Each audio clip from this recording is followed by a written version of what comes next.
In my last segment, I talked about how the media is shocked and collapsing because they have no idea how to maintain the orange man bad narrative when most Americans are now saying they approve of Trump's job in handling the global pandemic.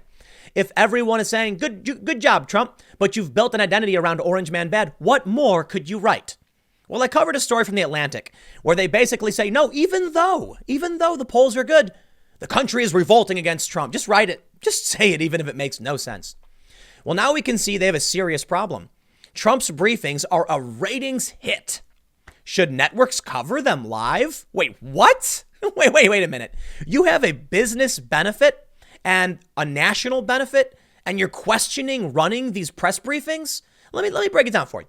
Donald Trump goes on TV several times a day and says, we're here for the American people. Here's what we're doing. And according to Gallup and several polls, the majority of Americans approve of this. So the networks are getting tons and they're getting amazing ratings, apparently like 6 million viewers on Fox News. And Trump is getting his message to the American people. Why would you question that? Oh, unless you hate Trump, unless the orange man must be bad, in which case you will stop showing his briefings, and many actually are. The New York Times says the president's viewership has rivaled the audiences for hit reality shows and primetime football, but some worry about misinformation. The New York Times says, since reviving the daily White House briefing, a practice abandoned last year by an administration that bristles at outside scrutiny, Mr. Trump and his coronavirus updates have attracted an average audience of 8.5 million on cable news, roughly the viewership of the season finale of The Bachelor. Wow. Bravo, good sir. And the numbers are continuing to rise, driven by intense concern about the virus and the housebound status of millions of Americans who are practicing social distancing. On Monday, nearly 12.2 million people watched Trump's briefing on CNN, Fox News, and MSNBC, according to Nielsen. Monday Night Football numbers, they say. Millions more are watching on ABC, CBS, NBC, and online streaming sites. Because of the way Nielsen ratings are measured, reliable numbers are only available for cable news. And the audience is expanding, even as Mr. Trump has repeatedly delivered information that doctors and public health officials have called ill-informed, misleading, or downright wrong. Let me just stop you there. I'm sorry, New York Times. I don't trust you.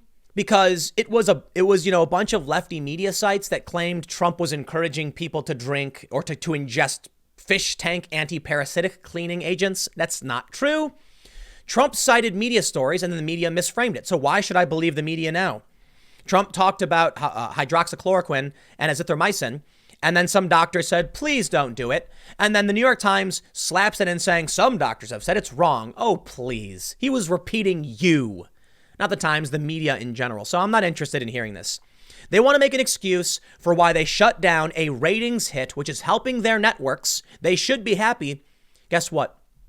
To them, it seems this is where the mask truly slips. The politics of our country is more important to them than their own business, than the betterment of the country. Think about it. Trump is saying things Americans like.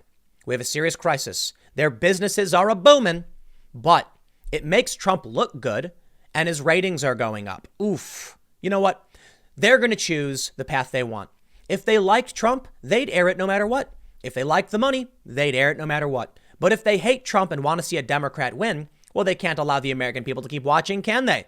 That's why they want to shut it off. They say, the New York Times says, the president has suggested that the coronavirus is comparable to the influenza.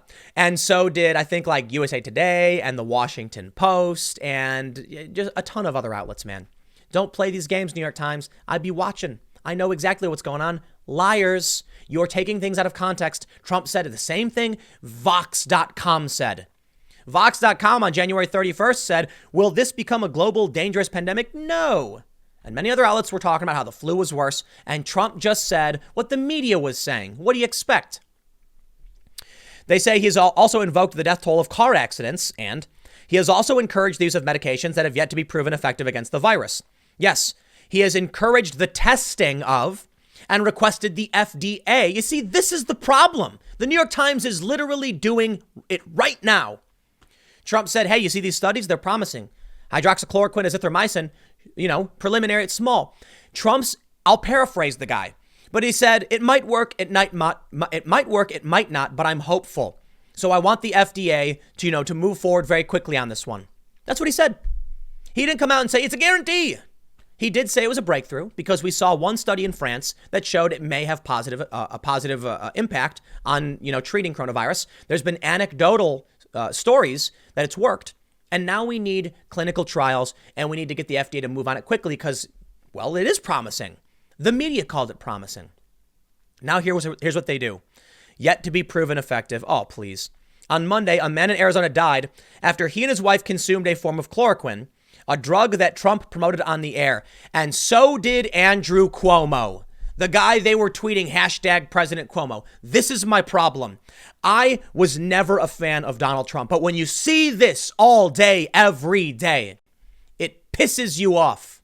The New York Times is doing nothing but lying in this whole article. Dude, the guy who died in Arizona, he took like a spoonful of fish tank cleaner, mixed it into a soda and drank it and then died. There was a funny meme. It was like, Donald Trump advised everyone to wash their hands. Several people drown. No, it's not the president's fault. The media ran numerous stories about azithromycin and hydroxychloroquine. And so now Trump's not allowed to talk about it? God, this is so stupid. The New York Times is just gutter trash. How to report on Mr. Trump's fabrications has long been a source of concern among journalists and press critics. No, you're activists for the Democratic Party. I think it's funny because it is a bit exaggerated to say it. But come on, like I just explained, their ratings are through the roof. Trump's approval is through the roof. They're still contemplating shutting this down. Why? It's helping him. He's right, you're wrong, and you know it. And the only thing you can do is sacrifice your business and the people of this country because you'd rather see a Democrat in office. I kid you not. They write an article in The Atlantic titled, "Stay Alive, Joe Biden. Just all we need is your corporeal presence." These people are absolutely insane. They have built their businesses and their identity off of the idea that the orange man is always bad. So what happens when Trump does good? Uh-oh. You can't tell your audience that. Your audience is now expecting you to say Trump is bad. The emergence of the pandemic has raised the stakes for what had existed mostly as an insular discussion among media ethicists. Now the president's critics say lives are at risk. I would stop putting those briefings on live TV, not out of spite, but because it's misinformation, says the lady who screeched for 3 years about Russians controlling the government. Woo! I'm going to listen to you, Rachel Maddow. You read a segment where you claimed Russia might shut off the electricity in Fargo in the winter. Oh my! The conspiracy psychopaths of TV are complaining about Trump. Sure. The veteran anchor Ted Koppel said on Wednesday that television news executives had forgotten a crucial distinction of their profession. Training a cameraman on a live event and just letting it play out is technology, not journalism. Journalism requires editing and context, he wrote.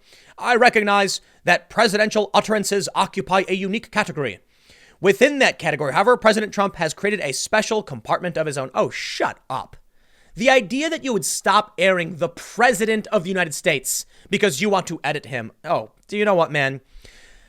I absolutely detest this industry. I absolutely. These people think they're better than you. They lie, they gloat, they are driven by ego. That's the whole system. They think they're the smart ones. I'm so much smarter than you. I must tell you what is and what should be, and the orange man is bad, I say. Let me make up my own mind, all right? I don't like Trump's attitude, but I recognize that people in this country like what he's doing. I recognize that he did great for the economy. It has nothing to do with whether you like the guy or not. But these people can't handle that. They're smarter than you, and they know it. So they say. I was at an event. I was invited to speak at this big broadcasting convention, and they had me on a little side stage to talk about the future of news. You know, I had done a lot of mobile live streaming news at the time. I was filming documentaries and working for one of the fastest growing news organizations in history. But they decided I wasn't good enough. And so they took a bunch of mainstream media people, put them up on stage, and someone asked, explain how what you do, or it's like, give me 3 reasons why you are better than, say, a citizen journalist. And they hemmed and they hawed. Oh, harumph, I say. Oh, standards and ethics. And, the regular people don't know the truth. Only we know the truth. I mean, I'm exaggerating. It's basically what they said, though, that we're the ones who know the truth. How about when we saw Micah Brzezinski on MSNBC say it's our job to tell people what to think or something like that? You can see why they're truly angry. Their industry is collapsing and their egos are bruised. Jon Stewart said it. When Trump talks bad about the press, he attacks their ego, and because they're all narcissists, they take it personally and then just start lying about the president. It's the game they play. They're ideologically driven. They're not driven by facts, but I guess the bigger issue is they have a tribe they must adhere to. So I know a lot of people say, Tim, you're so unbiased, stuff like that, and I think I'm really biased. I just don't care for tribes. There is a group of politically homeless people, and we tend to say similar things because there is an objective reality. The orange man is kind of bad sometimes, but he's not that bad. And he's done a lot of things right. He was right about China. He did right by the economy. I appreciate what he did with, the working out with North Korea and stuff going in the DNZ was brave in my opinion, but he's far from perfect. He's done a bunch of stupid things, said stupid things. He's got a bad attitude, and the foreign policy stuff in the Middle East has not been good. The reality is you don't why are we living in a world where the media can only ever say bad things and they're pathologically lying? It's like, they just can't help but lie. It's like an addiction, I guess. They can't just write that the guy who ate the spoonful of fish tank cleaner had nothing to do with Trump. They couldn't write that the guy who ate the fish tank cleaner heard about it from the internet, not from Trump. No, they got to make it Trump's fault. This is the problem with rage bait national media. And it pains me to say local media has been dying. They've been taking major hits and cuts and loss of ad revenue. And that bums me out. You want to talk about the real journalism industry? It's local news. Small town papers that know their town, know their residents, and are trying to do right by their community. Local journalists who investigate local politicians. Today, everyone is focused on the New York Times rage bait lies. The Washington Post. They're the ones who came out and said, get a grip, America. The flu is way worse. Now where are we? The New York Times is blaming Trump for saying the same thing. We're going to be in a really dangerous situation as the media shifts into this national state. We're going to get rid of all the local journalists and we're going to get crap rage bait garbage like this. They just want you to hate the president. They don't care about anything else. It's the confirmation bias 100%. Now I'll admit I'm not perfect. I rag on the Democrats all the time, but I'm one person. And I'll also recognize there is a problem in the kind of content I do as well if people only come to me. That's why typically, I say, make sure you watch other people, progressives and conservatives alike. Mix up your news consumption diet. But when you go to the New York Times, they're going to feed you a singular vision that's just completely absurd. I'm going to leave it there. Next segment will be coming up in a few minutes, and I will see you all shortly.